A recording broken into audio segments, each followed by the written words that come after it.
Two persons shot and injured on French St. Martin. Member of Parliament for the U.S. party says his discussions are about the survival of St. Martin. But first up, Prime Minister of St. Martin says we have to seriously consider what has been put on the table for us. Those are the headlines for today, Wednesday, May the 20th, 2020.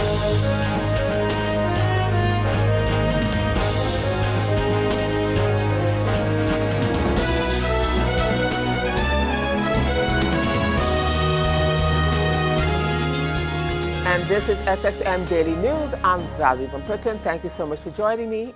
We have a packed newscast for you as usual, so let's get started. And in our first story, Prime Minister of St. Martin, the Honorable Sylvia Jacobs, in addressing the Kingdom proposal for the St. Martin government, said that the reality of the matter is that we as St. Martin have faced 2 or 3 disasters in the past 2 years. We have to seriously consider what has been put on the table for us. She said all politics is local. The real conditions was brought to us in writing less than 24 hours. St. Martin continues to be seen as the big bad wolf. This blow that is COVID-19 we are being faced with is a test of what this kingdom truly means, what it truly means to be a kingdom partner. The Prime Minister made the remarks at the weekly Council of Ministers press briefing on Wednesday morning, May the 20th. The reality of the matter is that we as St. Martin have faced 2 major disasters within the past 3 years. The first being the disasters called Irma and Maria, or let's say 3. And then the human-made disaster that was the looting and including the political turmoil that wrecked our country in the midst of a disaster. To avoid a recurrence of the human kind of a disaster that is not man-made, not whatever this pandemic turns out to be after investigation, but we know it is a worldwide disaster. This time it is not just the Caribbean basin in trouble, it is the entire world. We had to, based on our very vulnerable position, seriously consider what had been put on the table for us. For the matter of fact is, all politics is local. St. Martin's politics is what the St. Martin people focus on and what the St. Martin representatives focus on. We are elected and appointed to serve the St. Martin people. But because we're in a kingdom, we swear allegiance to the king and the constitution and the statutes of the kingdom as well. And it is under that premise that the meaning from the parliament, the opinions, the feelings, the sentiments of parliament was sought even in the short notice under which these conditions were laid upon us last Friday.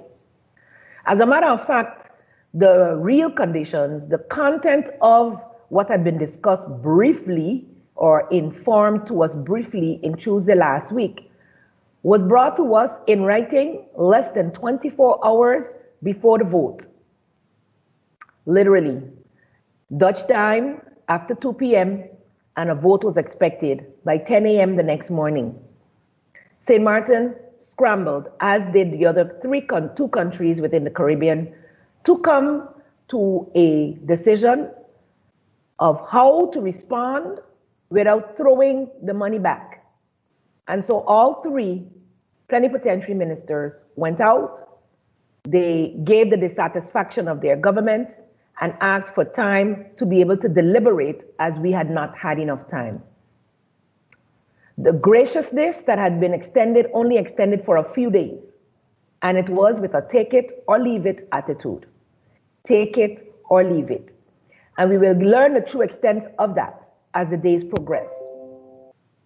It is with dismay, and I don't even know what else to call it, because I'm doing my best to remain unemotional about these things. But at the end of the day, we are all human beings, and we would like to even think for a minute that within this kingdom, we truly have each other at heart.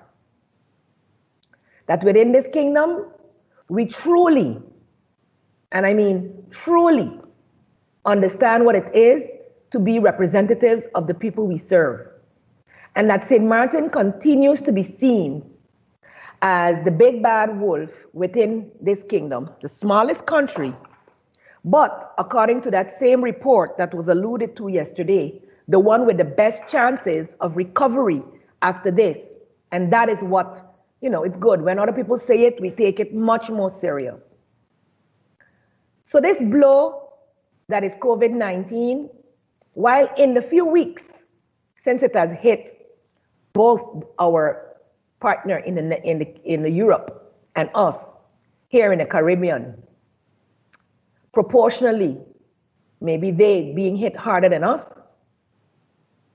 we are now faced with a test of what this kingdom truly means. What does it mean to be a Dutch kingdom partner? Is there respect within the kingdom? The kingdom relations that we have been trying to improve since entering office, because that constantly gets thrown in our faces, has been further eroded with this offer, with this proposal. And it literally, in the short term, meaning from last Friday to today, left us with little choice but to accept the proposal. And still to come, Member of Parliament for the United Democrats Party says that she wants more information regarding the discussions and the cost-cutting measures. We'll have the details of that story and more when SXM Daily News returns.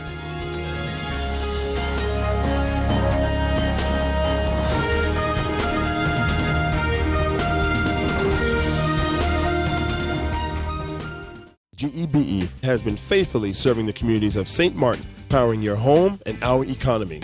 Come rain or shine, our qualified team of professionals are working hard 24 hours a day to provide you and your family with safe, reliable electricity and water. We use the latest technologies and test our products daily to maintain the highest international standards. Our friendly staff is always there to assist you, whether in person, over the phone, or online. We are committed to constantly improving our products and services, making them more efficient, effective, and environmentally friendly to serve you better today and our next generation of clients tomorrow. GEBE, powering a brighter future. Our friend Megawati is here with tips to save you energy. 1. Turn your airco temperature up. 2. Use a ceiling fan instead. 3. Buy energy-saving products. Save some green with NVGEB.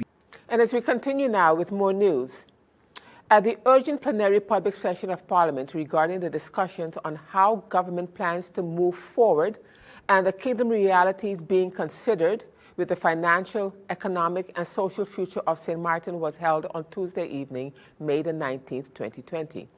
Member of Parliament for the U.S. Party, Claudius Boncamper, said that today the discussion is about the survival of country St. Martin. It is not selfish if we put ourselves before Aruba and Curacao. We need to take care of ourselves. He doesn't want to disregard our brothers and sisters in the kingdom, but today we are talking about the future of St. Martin.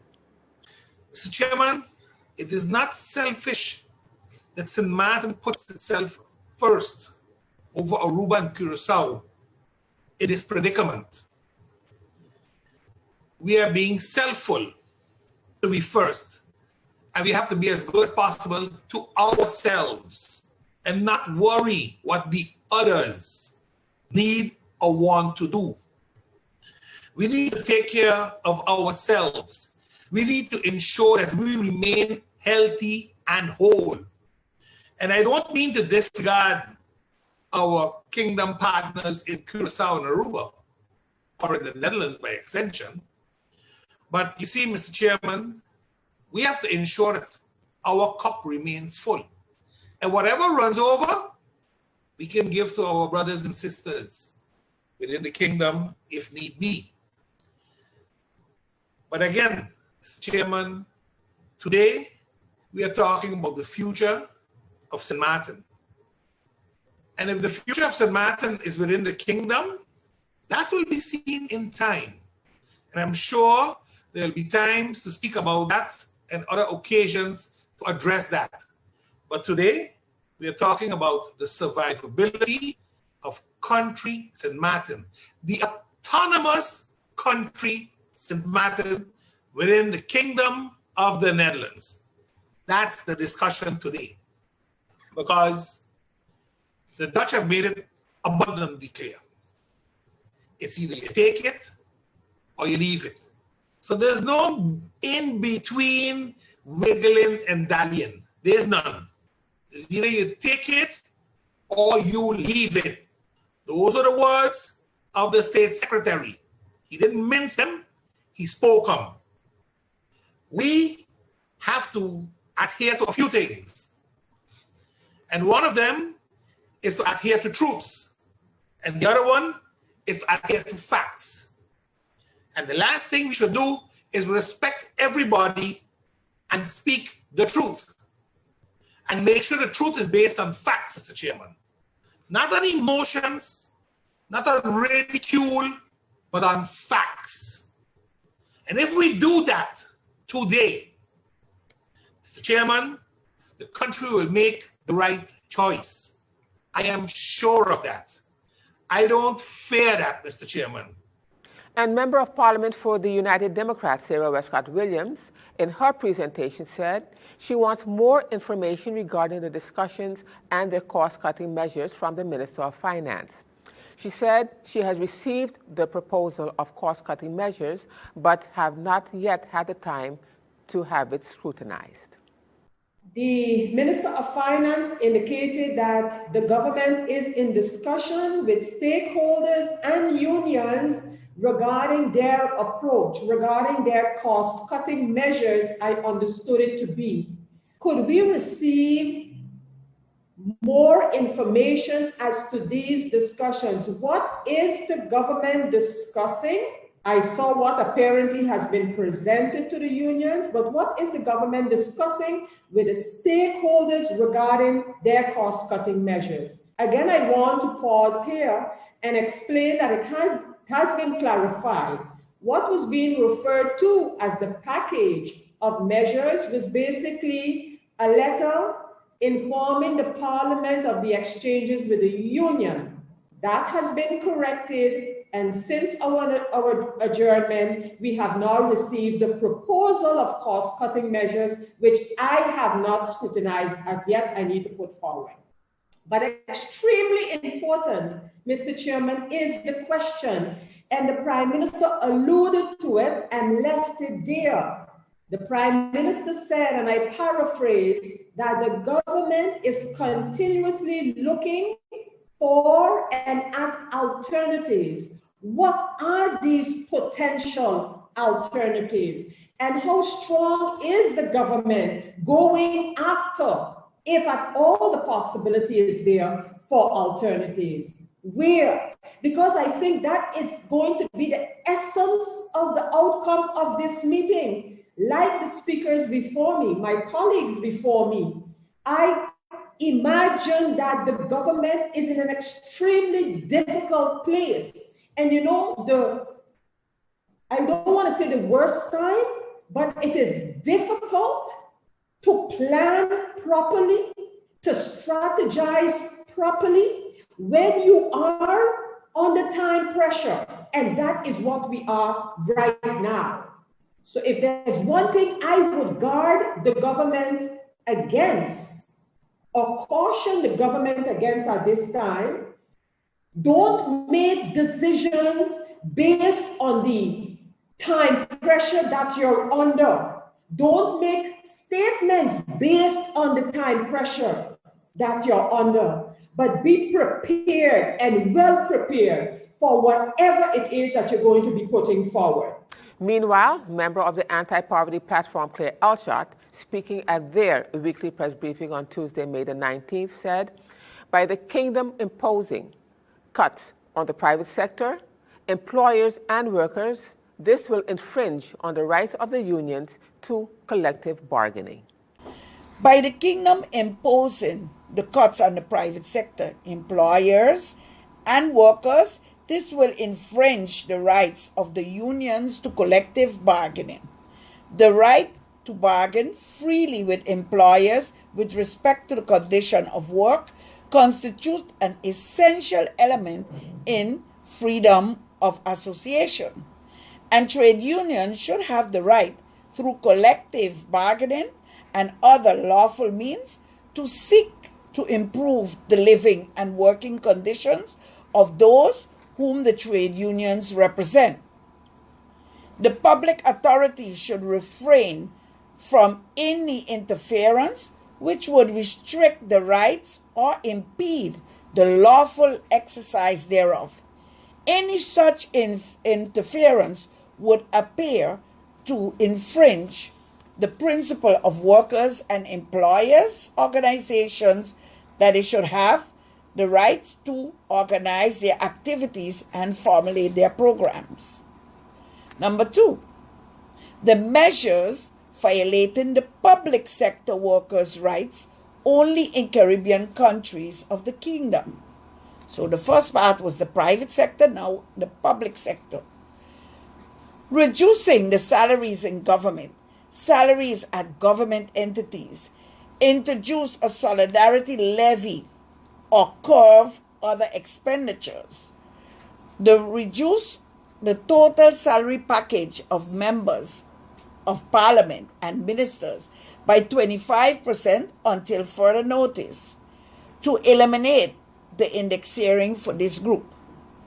The indexing is indexing in Dutch. All employees in the semi-public sector, including government-owned companies and government-subsidized organizations, have to take a 12.5% cut of the total salary package per July the 1st until further notice. For this group too, there is no indexing to take place.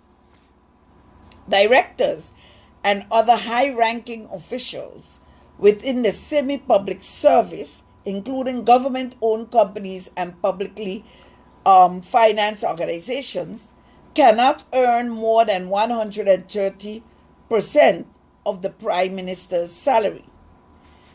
Implement the long overdue increase of the pensionable age of civil servants from 62 to 65 per July 1st, 2020, and replace the end wage regulation by the middle wage regulation.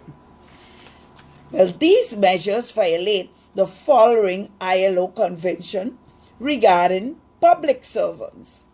Convention 87, the freedom of association and protection of the right to organize convention from 1948. Convention 151, Labor Relations Public Service Convention 1978. This is a convention concerning protection of the right to organize and the procedures for determining conditions of employment in the public sector.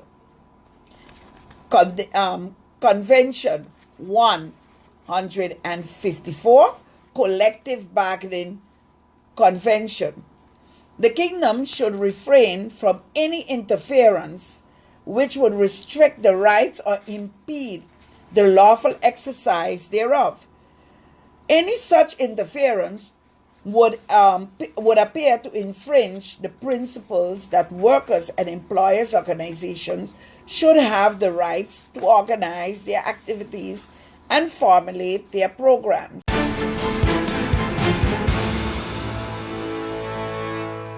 Now turning to our weather forecast for May the 20th, 2020. The Atlantic high pressure system will maintain a gentle to moderate wind flow across the region. Moisture associated with a tropical wave passing through the Caribbean islands will bring a few passing showers to St. Martin during the latter part of this forecast period. Seas will remain slight to moderate through the next few days. And the outlook through Friday midday, partly cloudy to cloudy with a few passing showers.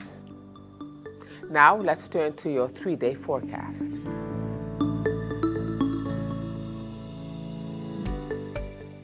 And still to come, First Vice President of the collectivity tells why the border control was imposed. We'll have the details to that story and more when SXM Daily News returns.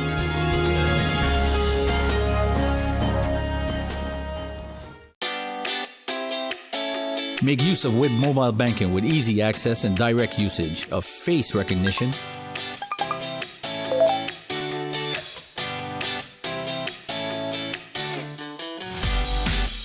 PIN code,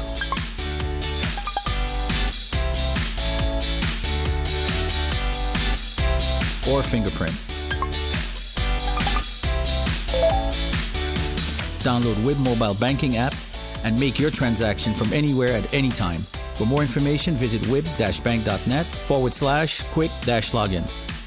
And as we continue now with more news, also speaking at the weekly press briefing of the anti-poverty platform, the other member of the platform, Raymond Gisseroun, said that the National Recovery and Resilience Plan to address the recovery after Irma, which is financed by the Dutch Trust Fund and managed by the World Bank, this is separate from the annual and multi-annual budgets.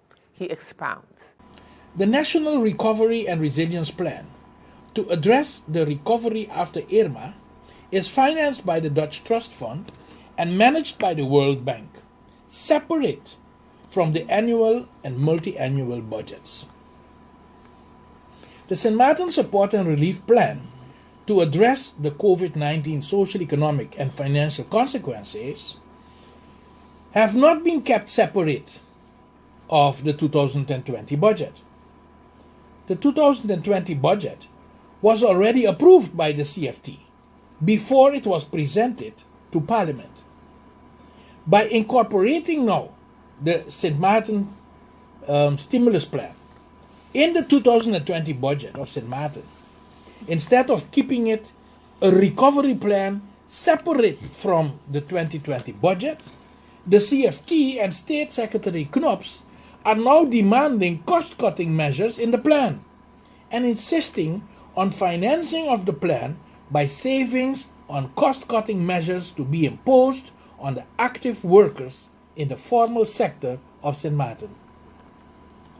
These cost-cutting measures are contrary to commitments the Kingdom made by signing and ratifying international human rights treaties and by respecting democratic decisions of the United Nations General Assembly, among which the Sendai Framework for Disaster Risk Reduction. The CFT proposed the following: the St. Maarten Stimulus and Relief Plan, support for the unemployed and self-employed persons, they said, can be financed with the cost-cutting measures in the 2020 budget mentioned before.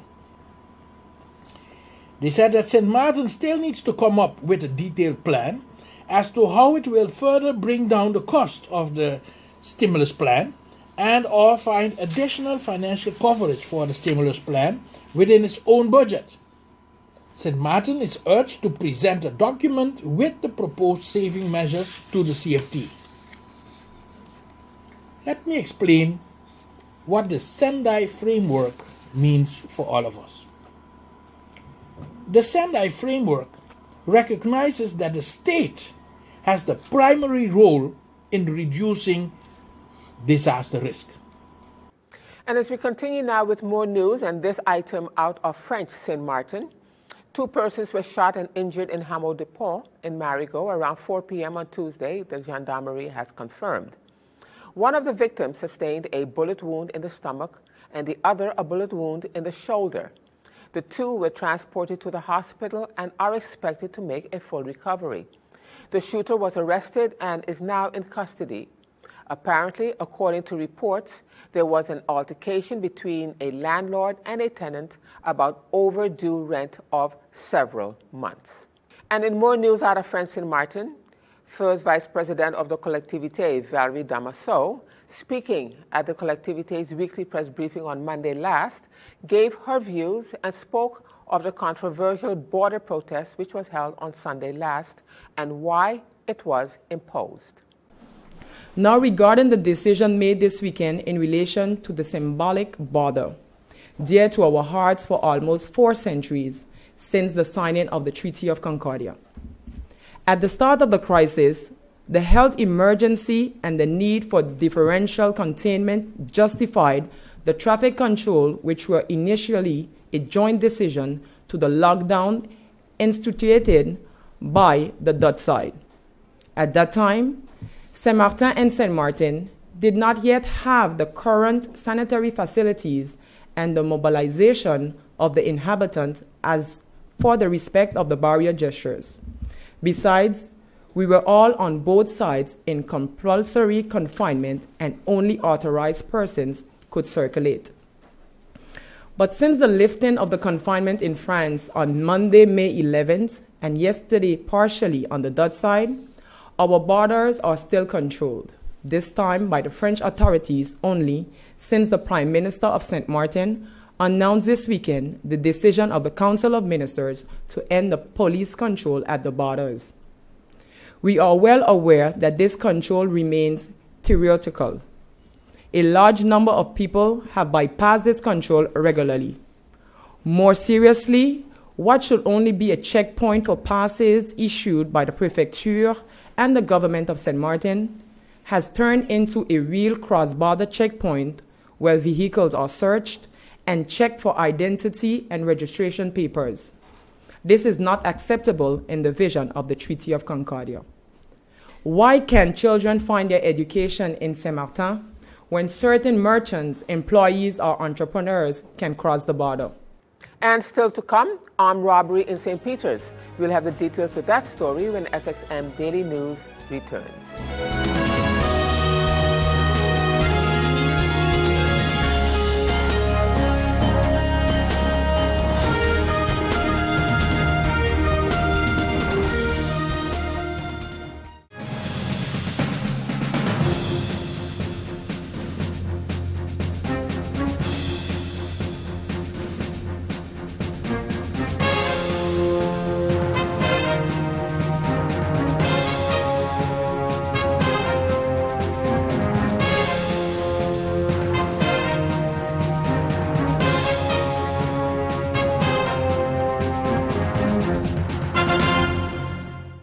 And as we end this edition of SXM Daily News for this evening, the Special Robbery Unit is investigating an armed robbery that took place at a Chinese supermarket on the St. Peter's Road.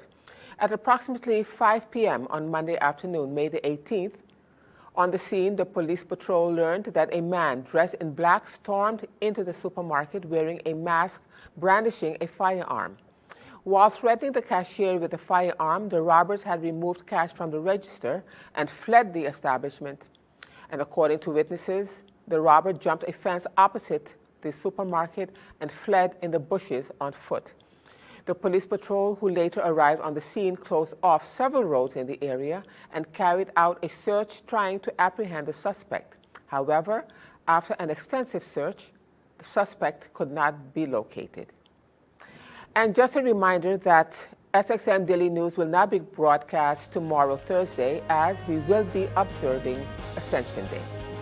I am Valerie Van Putten. Just a reminder that this and other programs are available online. Simply log on to stmartinmediacenter.com for viewing. And on behalf of SXM Daily News team, we thank you for watching and plan on meeting you right back here again on Friday.